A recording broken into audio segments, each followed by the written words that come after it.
పడాల్సి వస్తుంది. మేము కూడా ఈ కార్యాచరణ మొత్తంలో అనేక పురుటి నొప్పులు, అనేకమైనటువంటి అడ్డంకులను ఎదుర్కొని, అనేకమైనటువంటి అవాంతరాలను ఎదుర్కొని ఇలా ఈ స్థాయి దాకా తెలంగాణ బలహీన వర్గాలకు సంబంధించినటువంటి అంశం వచ్చింది. అలా నేను తెలంగాణలో ఉన్నటువంటి సామాజికవాదులు,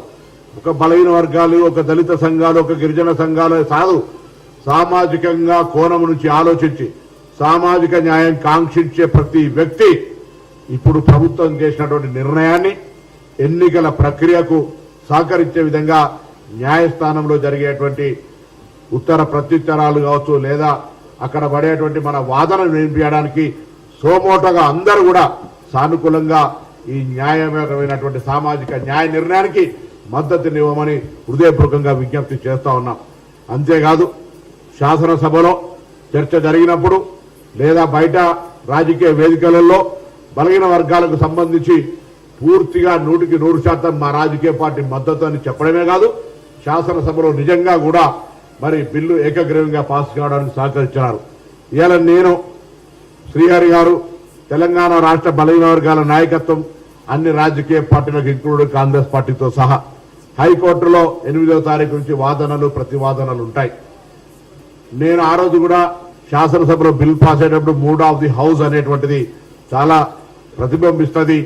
తప్పకుండా ఇది ఒక పరిగణలోకి తీసుకోబడే అంశమని నేను అనేక సందర్భాల్లో ఆ రోజు చెప్పినాం, అందరికి విజ్ఞప్తి చేసిన.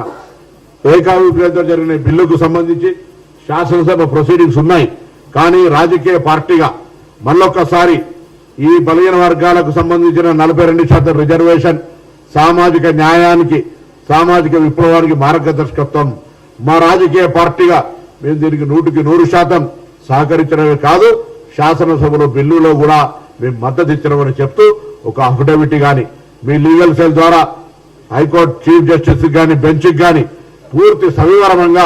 మీ రాజకీయ పార్టీ అభిప్రాయాన్ని తెలియజేసి ఈ వాదన లోపల సామాజిక న్యాయ వాదనకు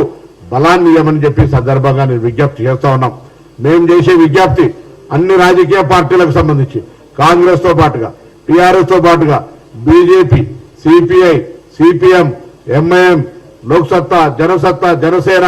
అన్ని రాజకీయ పార్టీలు, మేము రాజకీయ పార్టీ అనుకునే ప్రతి ఒక్కరు కూడా శాసనసభలో ఉన్నటువంటి పార్టీలతో సహా బయట కూడా అందరూ ఈ సామాజిక న్యాయ నిర్ణయానికి మా పార్టీ కట్టుబడి ఉంది. న్యాయస్థానం దీన్ని పరిగణలోకి తీసుకోవాలి, తప్పకుండా 42% రిజర్వేషన్లను కొనసాగించే విధమైనటువంటి అభ్యర్థనను గౌరవ చీఫ్ జస్టిస్ కు బెంచ్కు ఇవ్వమని అన్ని రాజకీయ పార్టీలకు ఈ సందర్భంగా